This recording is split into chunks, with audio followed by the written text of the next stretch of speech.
Hello and welcome to GB Face, the Global Voices video hangout series. My name is Sahar Bibrazi. I'm the managing editor at Global Voices, joining you live from San Francisco. I'm joined by Taisa. She is our Brazil editor, currently based in London. Lauren Finch, our news editor, based in Madrid. Kevin Rothrock, our RUNET Echo editor, based in New Hampshire. New Haven, right outside. Great state of Connecticut, inside Connecticut. Yes. Inside Connecticut. Mm-hmm. Sorry about that. Juan, based in Lima, Peru, who is our Spanish lingua editor.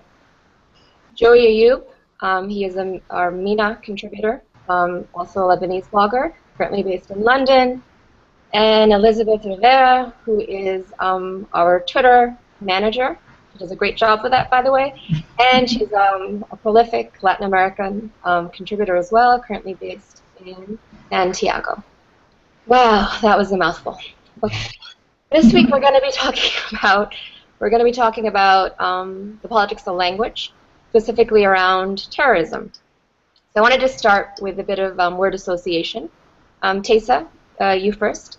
When you hear terrorism, what's the first word that comes to mind? ISIS. ISIS, okay. Lauren? Heart-wrenching. Kevin? I don't know if we get more than one word, but it would be violence. Violence against civilians. Juan? Darkness. Darkness. Joey? Mass murder. Elizabeth? Fear-mongering. And if I added to that, my word would be politics. So, Joey, I wanted to kind of start with you. You wrote a post for us that we discussed last week that went viral about the attacks in Paris, and you compared it to the attacks that happened in Beirut the day before and how you felt about it. You did not use the word terrorism in that post. Why didn't you use it? Because I'm very uncomfortable with the word terrorism. It's not that I don't believe that it exists. It obviously does, and the definition of terrorism is more or less quite straightforward. But it's used so often for such obviously, let's say, dishonest ways. Let's not say anything else. That just for me just lost all meanings.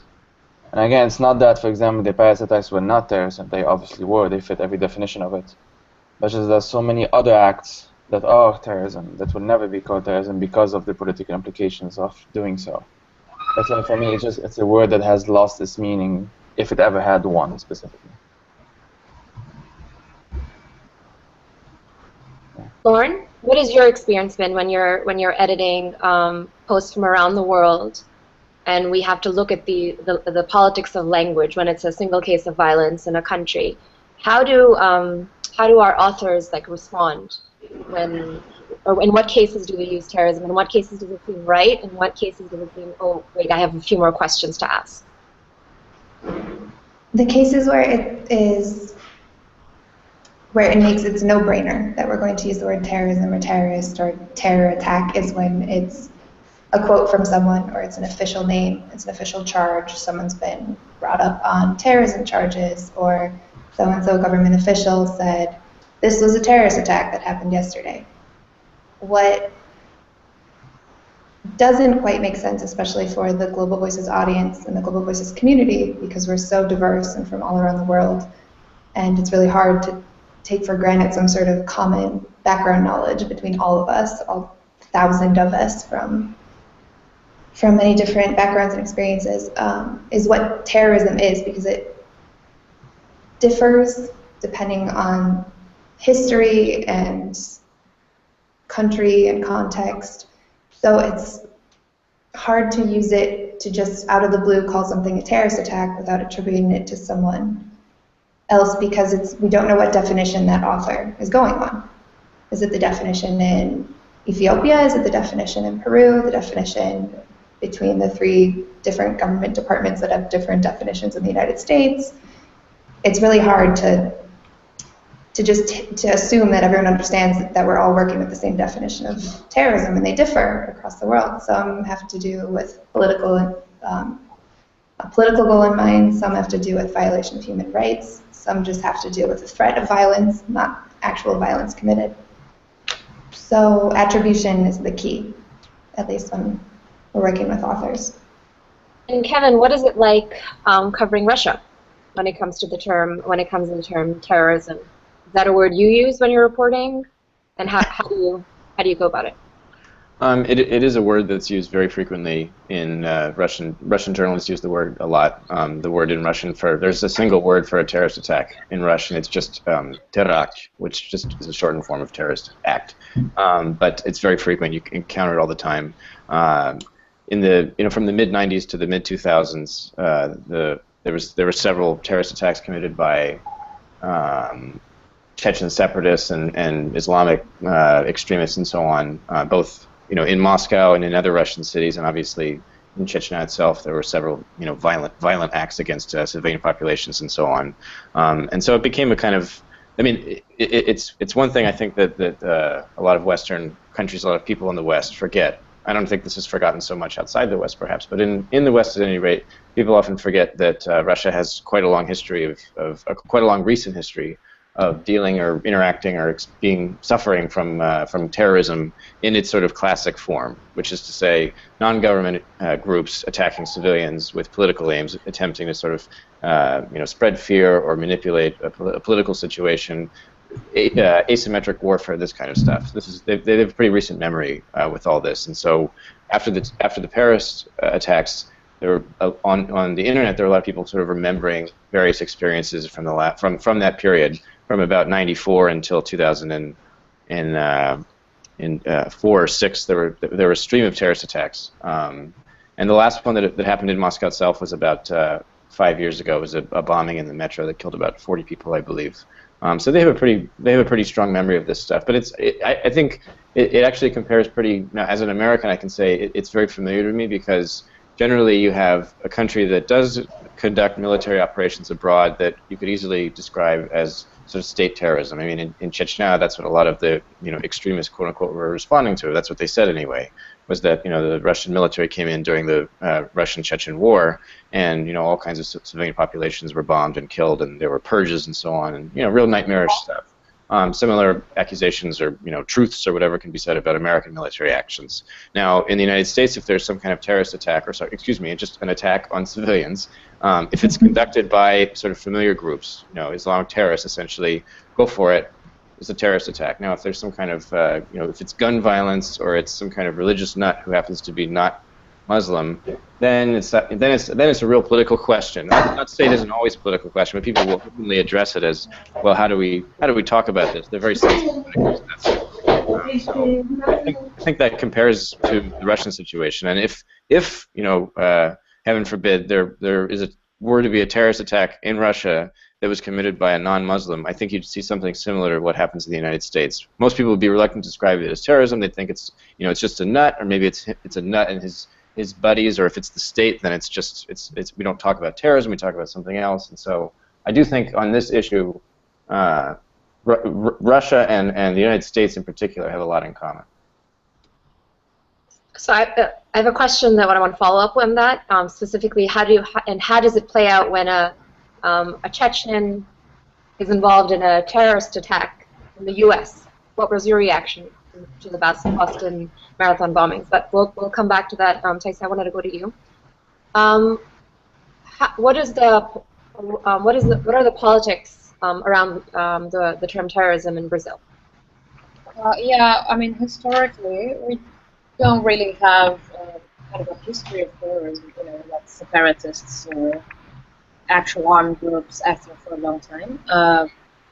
But in the 60s and 70s, we had a few armed groups, leftists, and the state called them terrorists. So the term terrorism was really used during that time to call them and to justify a military dictatorship that lasted in Brazil from 1964 through 1985, 21 years. But these groups were really very scattered. I just found some numbers here. Apparently, in 21 years, they killed 20 people, and most of them were not civilians, were police and people involved like state security agents, and it's a number pretty much dwarfed by the 500 people that disappeared in actions perpetrated by the state in this 21 years of military dictatorship. This is the numbers from the recent First Commission that released the report in 2014. So I think in this 21 years that we had the military dictatorship, yes, terrorism was a term that was widely used by the media, by the state, and terrorism basically meant leftist people that want to impose a socialist state in Brazil. Want like a new Cuba. It's similar to all the struggles that were happening in America. But more recently, this normally I wouldn't say like the state itself, but conservative media, conservative bloggers and groups like to use the term terrorism to refer to protesters.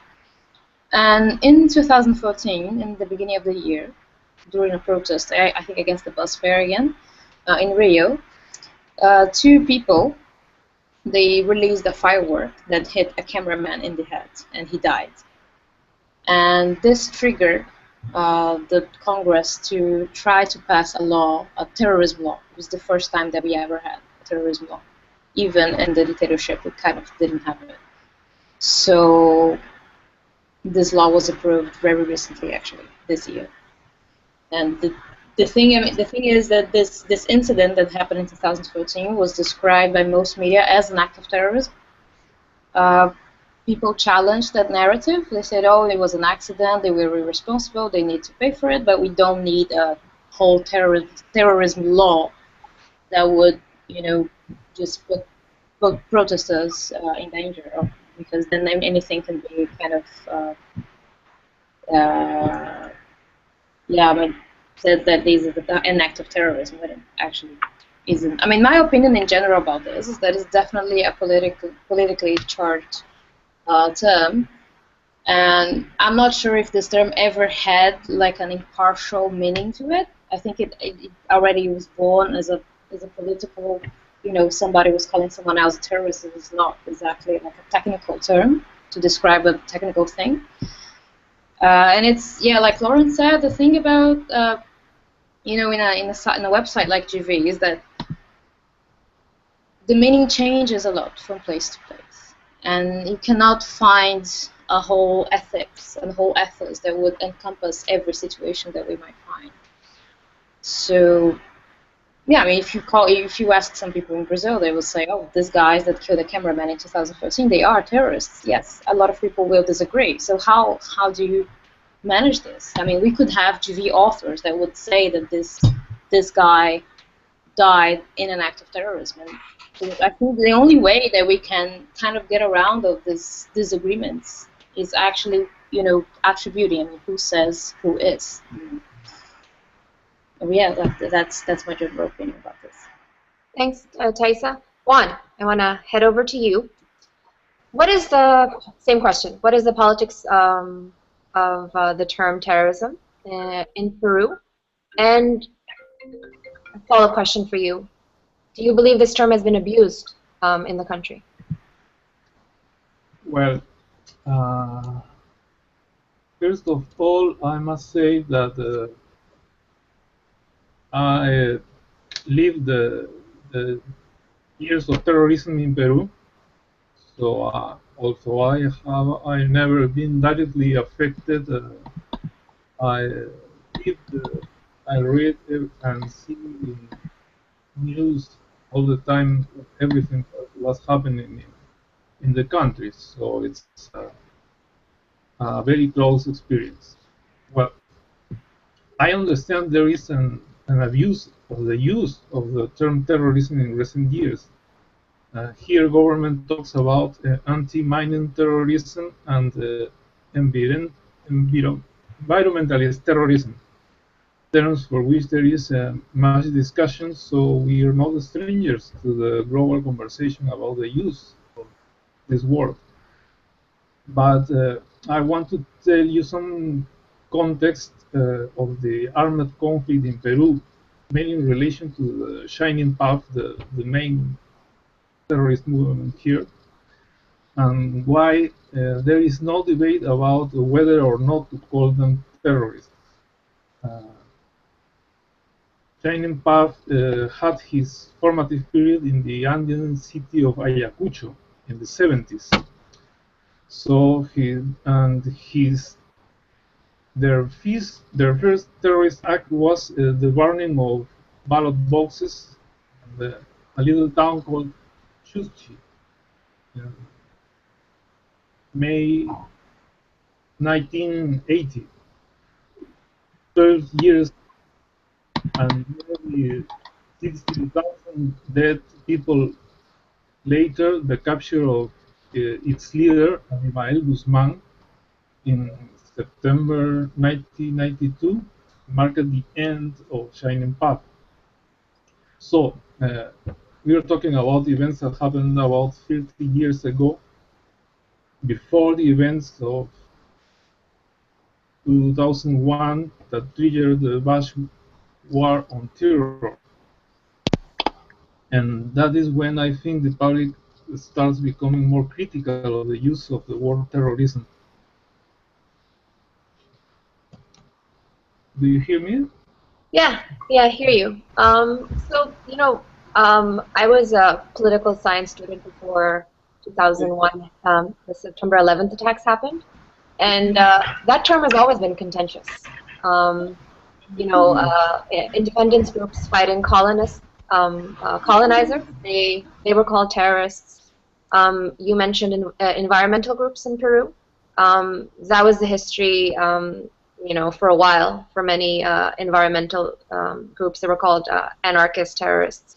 So I think that term has been politicized forever. It's just that maybe in the global conversation, we didn't realize everyone was talking about it until the internet, maybe, So the growth of the internet and the September 11th attacks kind of coincided.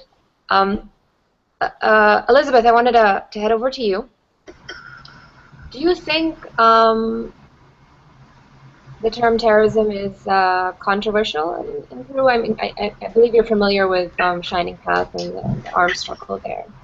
Well, I think the term is controversial for sure.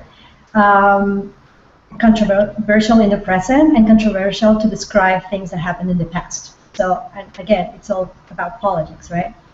So, for example, right now there's a controversy in Chile for using that specific term for the Mapuches. Mapuches is an indigenous community in the south of Chile who are claiming rights of their land and autonomy, and they sometimes the more extreme groups of the Mapuche people go into the landowners' houses and burn them, and so many people call them terrorists, and there's a huge controversy about that. So that's in the present. And then again,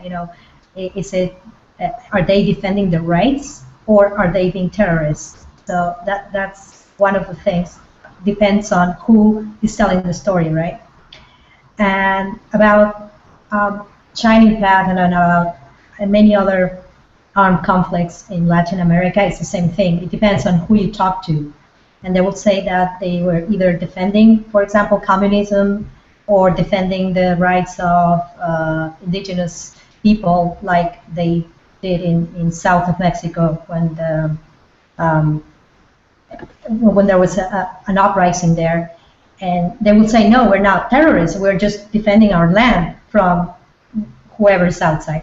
Or if you call from whoever is outside, say, no, that's our acts of terrorism because they are burning their homes or taking our children. And maybe they're both right in a certain way, and that's why the term is so controversial, because it's so powerful, the word by itself, that it kind of tries to put people on one side or the other by using it.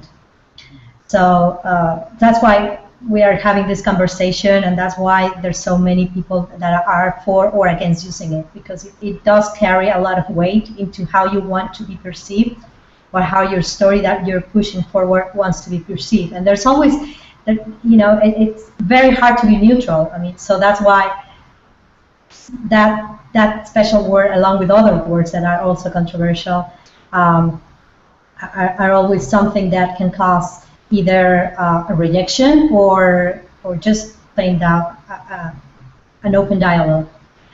And as for terrorism itself, there are a lot of kinds of terrorism. I mean, we've talked about mostly armed conflicts here, but for example, in Mexico, they talk about economic terrorism, which is, you know, mainly driven by the drug lords, because they are trying to push their agenda, and they terrorize civilian population to, you know, just have them on their side.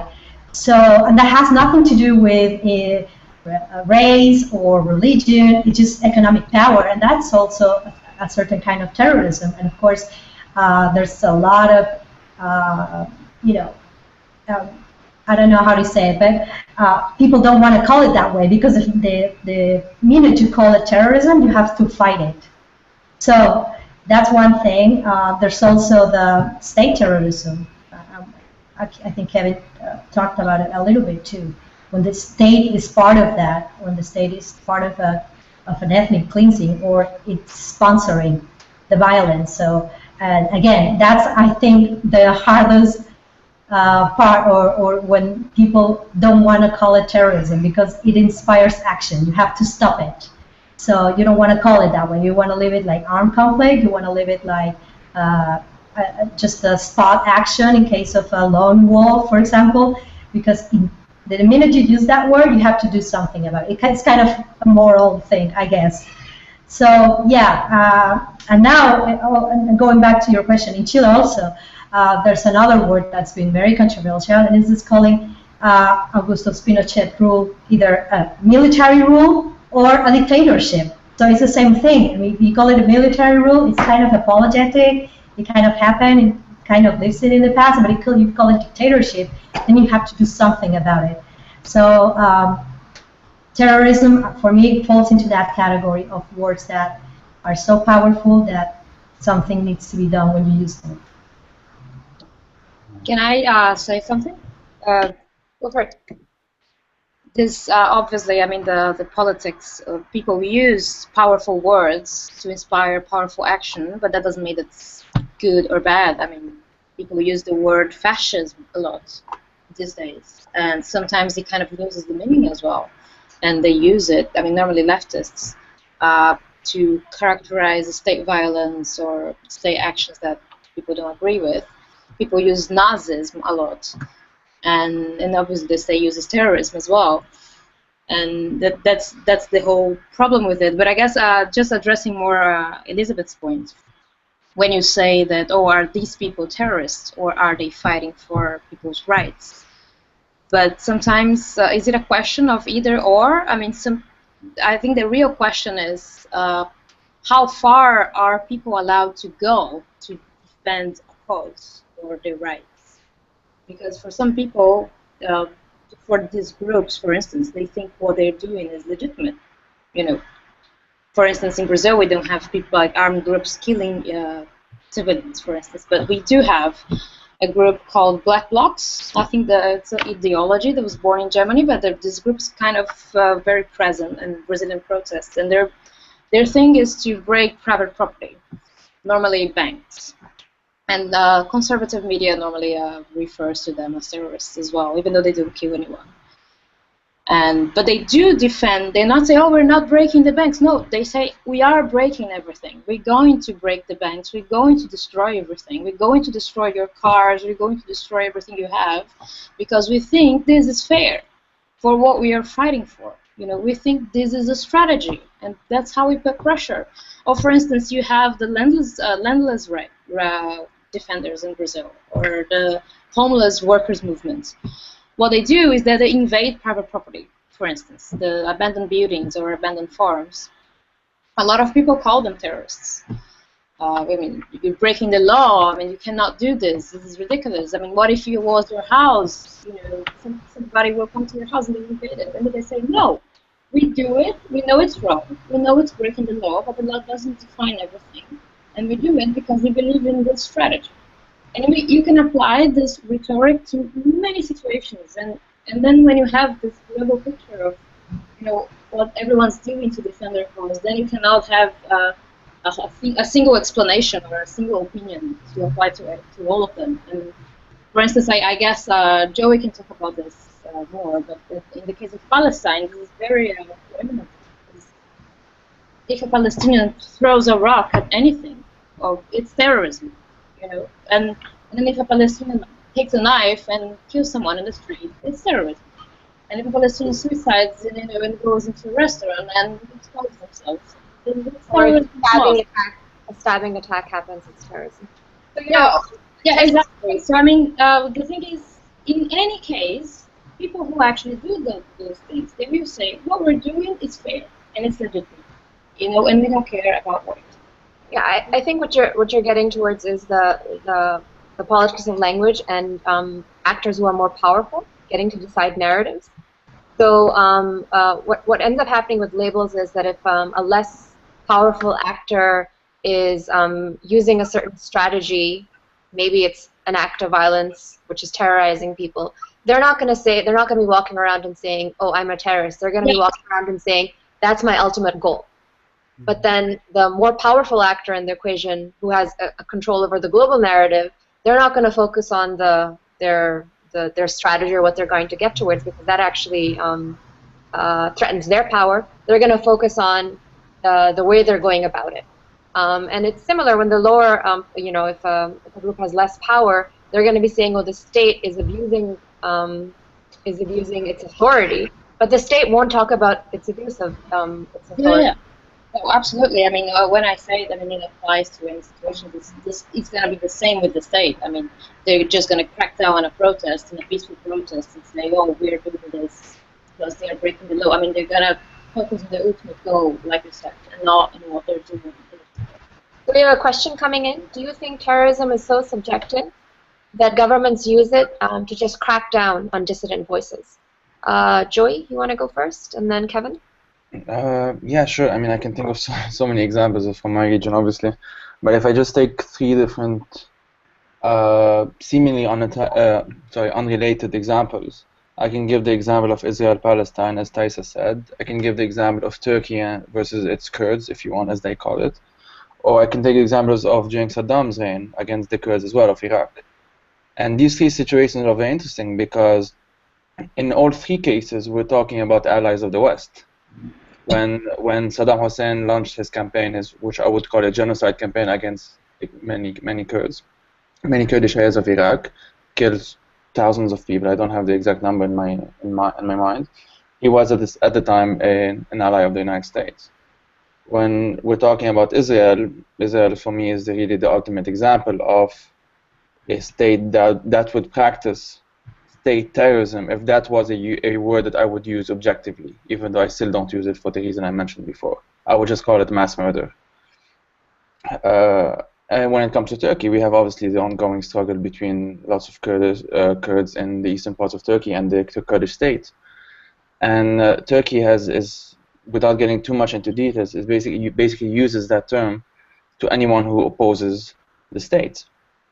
And even if the state kills civilians, that's never called state terrorism. It's just called, you know, collateral damage or, you know, unintended murder or whatever. Like the words they can use is the word murder, and then they would prosecute some one guy so that it doesn't seem like it's, you know, a policy related. But I can think of so many examples where it just wouldn't make sense. I think actually the biggest example, since we talk more or less in a Western context, is that Osama bin Laden. There's a famous headline that just popped up a few days ago that was written by Robert Fisk in the mid-'80s, I think, or late '80s, calling Osama bin Laden an anti-Soviet warrior for peace. And this is Osama bin Laden, who, yeah, exactly. And this is Osama bin Laden, who by now I think most Westerners would identify as the face of terrorism until ISIS came along, obviously. So it's not that Osama bin Laden, I wouldn't call him a terrorist. Definitely I would. Like, he just fits the description objectively in so many ways. It's just that I don't like using that term because it hides Israel's actions, for example, because it cannot describe Israel's actions in this case. If we lived in an ideal world where things were not politicized and things were just called by their real name, then I would use the word terrorism quite easily. And because there are certain objective ways, not completely, not in all contexts, definitely. But if you blow up, a bus full of kids, then there are so many ways you can try and justify it. It's not going to justify it.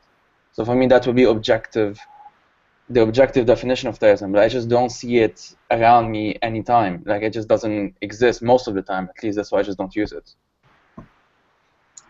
Kevin? Well, and one of the issues that I find with using the word terrorism is that from a sort of professional journalistic standpoint, you want to be objective about it. You want to either attribute any claim of terrorism or you want to explain your definition of terrorism, and it comes out kind of clunky and not very organic. Which is to say, I don't think people really, when they talk about terrorism, they don't talk about it in this professionalized way. They don't footnote why they're calling it terrorism. They don't preface anything they say with what they would define terrorism to be. And so, in order to use this word that is very common among, I think, just when people are just describing or just when they're talking amongst each other, especially on social media now. So, I don't think that media even has sort of maybe the power it used to sort of set the tone of the conversation. So now part of it is people begin responding to an incident immediately, and then the media is then expected to sort of report on it, but they've already been the tone has already been set. So, for instance, after the Paris attacks, before anybody could even turn on the TV, if you had Twitter notifications or something, you were already encountering like rage and anger, and that typically is that's conducive to using words like terrorism and so on. And so then you sit down and try to write about it, and if you step too far away from the way people are talking about it themselves, I think I'm not sure if it's dangerous or if it's just sort of you just can kind of lose connection with your audience, and they'll go elsewhere where people sound more like they do. They sound, they're just as angry as they are. And I do think that the word terrorism, I mean, its force has to do with it's very emotionally satisfying to sort of put this label on something that's evil or bad or something along those lines. And I think that it's a struggle. I think when you're trying to write for a broad audience, I think language is different maybe now than it used to be. I think in the past it might have been easier for journalists to say to themselves, well, we're going to be professional about this, and we're going to set the tone. We're going to kind of keep people responsible about this. And now I'm not sure. Not to say that it's wrong for people to use these words when they're upset, and being upset is very natural. But I do think that the interaction between the media and social media and just sort of the general public now is perhaps different than it used to be. As for Russia, I think you asked me how this plays out in Russia, how the Russian government uses the word terrorism. They've used it in the context of foreign actions more than at home. They don't generally crack down on protesters because of quote unquote terrorism. They use the legal concept of extremism quite frequently, but not terrorism. So things are not so bad in Russia that they kind of willy-nilly throw people behind bars on accusations of terrorism. And luckily they don't have all that much terrorism as opposed to what they used to or anything, I don't know. And the nationalism or patriotism discourse is so strong there that they don't really need to, right? Because they just say he's a patriot. We're on his side. He's not a patriot. We're not on his side.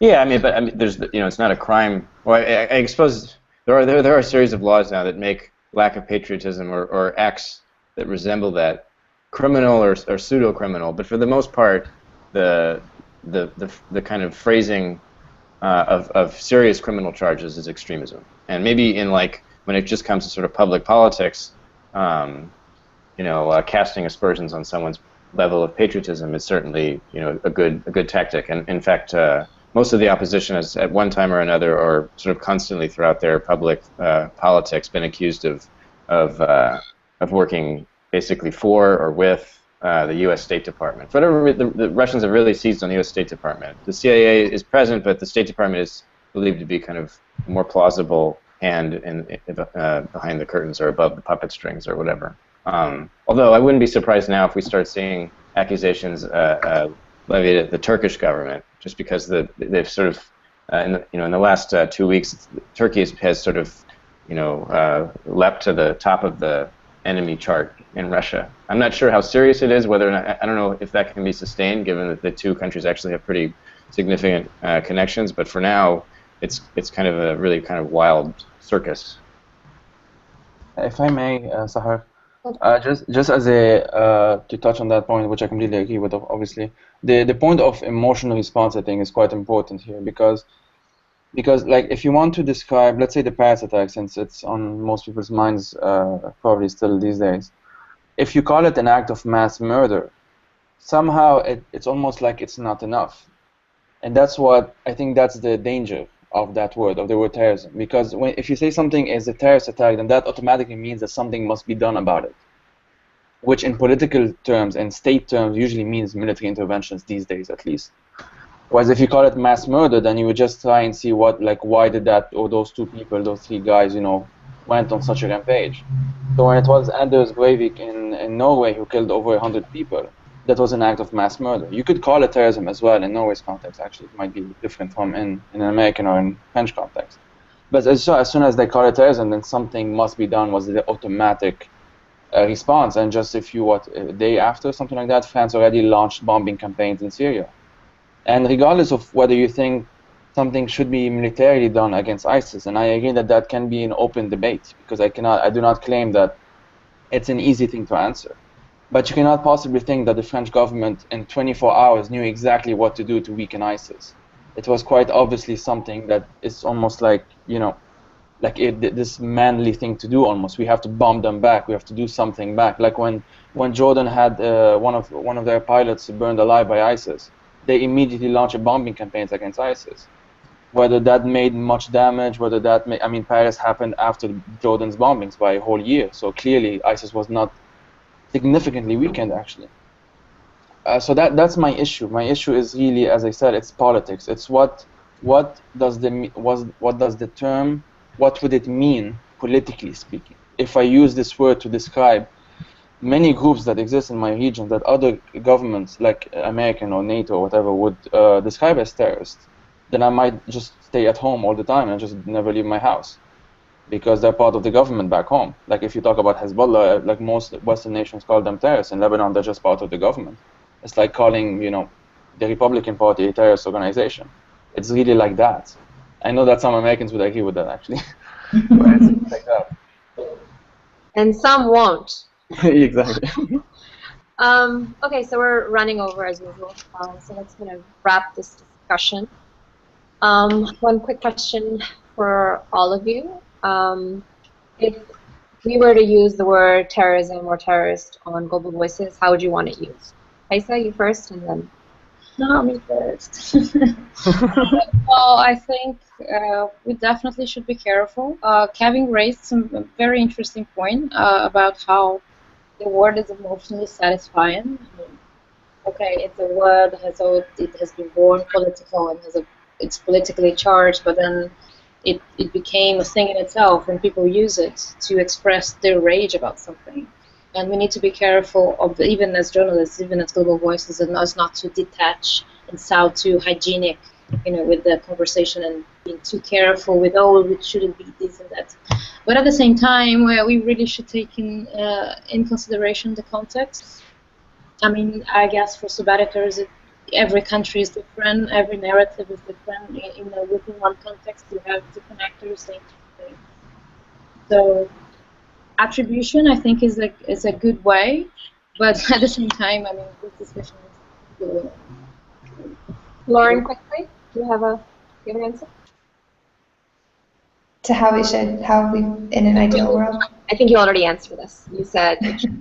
Well, I will add that in addition to attribution, we would treat it the same way that we would treat the word treason, which is a legal definition. We don't go around describing actions on our own as treason, because that is a legal condition and certain things have to be met, and it's not our role as writers to hand down that sentence of this person is a traitor. We would say that they were convicted of treason by the court, and we would describe what that treason was, because it's not specific. Treason can take 1,000 different forms. So we would describe this action specifically. So the same way we would treat the word treason, the same way we should treat the word terrorism. Kevin? Yeah, I think I agree with that. I mean, you could even, it doesn't even have to be treason. What if someone's just sort of a thief? You know, it would be weird to to use a modifier on an individual or even an organization, saying like, oh well, you know, the thief. It would just be odd. You know, you wouldn't introduce a character like that. It's just it's a strange pronoun or adjective or whatever. And so probably best to stick with attribution and to stick with you know, whatever some sort of formal body has identified them as, or, you know, obviously if you're quoting people, they're going to be using the word terrorism left and right. And at the same time, there is a trade-off there, and, you know, the language could become kind of sterilized or anodyne or something like that. And I think that, you know, the authors just need to be mindful of, you know, they need to look at a text, and when it's done, if it looks as though it's like a, you know, a white paper or like a memo on like an event, and what you're trying to do is actually connect with people, I'm not saying you then go throw in the word terrorist everywhere, but that might mean that you've kind of distanced yourself too much from it. And I do think that it's important to, you know, I mean, you're informing people, but that's not like a prohibition on being kind of emotionally engaging. Using descriptions of violence. Sure. You know, so saying a terrorist act or saying a mass shooting that killed 100, I'm sorry, but I will have an emotional reaction to mass shooting that killed 100. Right, yeah. Yeah, don't be, I mean, it's not even a question. Maybe it's like we're breaking it out to be like, oh, well, the really bold and brave use this terrorism word, but in fact it could be that, you know, it's actually a lot more work to spell it out, and it could be a lot more rewarding for the reader as well. Juan, how do you feel after this conversation? I think he's muted. Sorry, could you unmute yourself? I can't hear you. You're muted.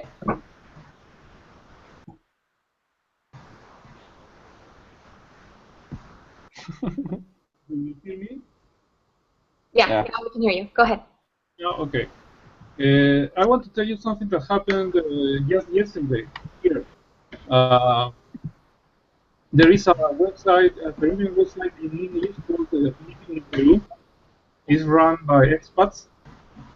They publish an article based on AP reports on the expulsion of the former terrorist Lori Berenson, a U.S. citizen, after serving her sentence here in Peru. The detail was that in the title of the note that she was called activist, which caused great indignation for many readers. That they left a lot of comments in that article. So, in some hours, the web corrected the text, apologizing and mentioning that the term activist was used because. Juan, could you speak up? I can't really follow you. Where do you want me to repeat everything? No, just after you mentioned the activist, maybe, or repeat everything. I don't know. I'm not really following. Well, this happened yesterday.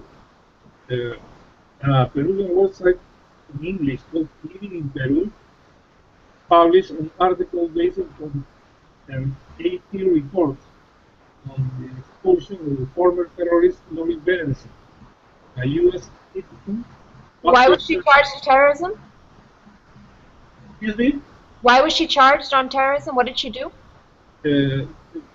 Allow me to end, please. The former terrorist Lori Berenson, a U.S. citizen, after serving her sentence in Peru. The detail was that in the title of the note, she was called activist, which caused the indignation of many readers. After that, the web corrected the text, apologizing and mentioning that the term activist was used. It was used in multiple sources. This somehow shows how Peruvians feel about terrorism. We want that all members of Shining Path be called terrorists, as we think they are, and Shining Path also a terrorist movement. I think I understand what you're saying, Juan. So, you know, in such a situation, I think that if we're going to use this term for Shining Path, maybe if we can link to an organization that has formed, like, you know, I can go off of loose statistics and say that most Pakistanis want to call the Taliban terrorists, but I'm not comfortable with that. Like I can make that assertion, but I'm not comfortable with it unless I have some sort of study. You know, I don't know every single Pakistani citizen, the 200 million in the country. For me to make that kind of a value judgment, I think, you know, I would need some sort of way to be able to back it up. So similarly in Peru, if you think that it's a huge issue, then I would like to actually see a story about that. Like when that even now people in Peru, all these years forward, their wounds haven't been healed when it comes to what happened in those years, and they still feel like they need to associate that kind of language with this group. Joey? I think pretty much what everyone said here. I mean, for me, I would just not use it anymore. To be honest, just because of the reasons I mentioned, not because I think the word itself doesn't have a meaning. So I think attribution is the safe way to go. But again, I think it's case by case kind of the scenario. I don't think there's any one formula kind of generalized way of doing it. Elizabeth? Yeah, I agree with Joy. It's kind of a case by case. I don't know, if I see something I write and if using the word kind of apologizes for one side or the other, then I don't use it. It has to be a description or that it's, if not totally, but generally accepted. Like I recently wrote a post about Mexicans making fun of ISIS, and I just described that they were making fun of this terrorist group, period, but not going forward on that. But if I was going to dig deep into the story or anything, then I would not use it. I'd rather go with the description, as they say, because otherwise, if you have to make all this explanation on why are you using this term, then it kind of makes everything more heavy, and again, you're apologizing for one side or the other. So it's better not to use it in my case, unless it's just a brief description and that it's generally accepted. And so I think, a case-by-case basis and looking at all these situations, I think if we keep the conversation wide enough that we attribute and use descriptions of words. So, who is calling someone a certain thing, that's attribution, and describing the act. So for ISIS, we didn't get to mention this earlier, but for ISIS, about a year and a half ago, when the term started popping up everywhere, and people were saying Islamic State, and everyone was like, oh, we shouldn't use the word Islamic, we should call them Dish, and that's a derogatory term in Arabic, and it's a nice, slap in the face for them. And all these conversations were happening. We decided we're just going to use the acronym ISIS, and we're not going to spell it out. And whenever we use the term ISIS, we're also going to say that this is an organization that has brutally taken over 2/3 of land in Syria and Iraq. Is that right? Is that 2/3? What's the language around it? I'm not sure, actually, just large part of Syria and Iraq. Yeah, and brutally, So it kind of is a good descriptor, and also I feel like the reason why we did this was we felt like we had a responsibility, because ISIS had become this boogeyman in the media, and it still is, but people are like, they have no idea what this is. People who just like superficially consume news, which is most people, they have no idea what this is, so then their only association, because no one is telling them who this group is, oh, Muslims. So let's just associate them with with what they know. See, that's the thing. 1.8. You have to, yes, exactly. So every fourth person on this planet. Let's just associate with that. So when we don't use descriptors for these organizations, and we just use a vague word like terrorism, it can cause mass confusion. And if we're in this media business, we have a responsibility to kind of, I feel. That's why I use the word fear-mongering, because for me, terrorism and the emotion that it carries is fear-mongering. So either for someone who reads it, panics it, it's too strong of a word unless you explain it with good context and attribution. Right. Everyone, thank you for joining. If you have a last word, just jump in. Otherwise, No. anything. Yeah.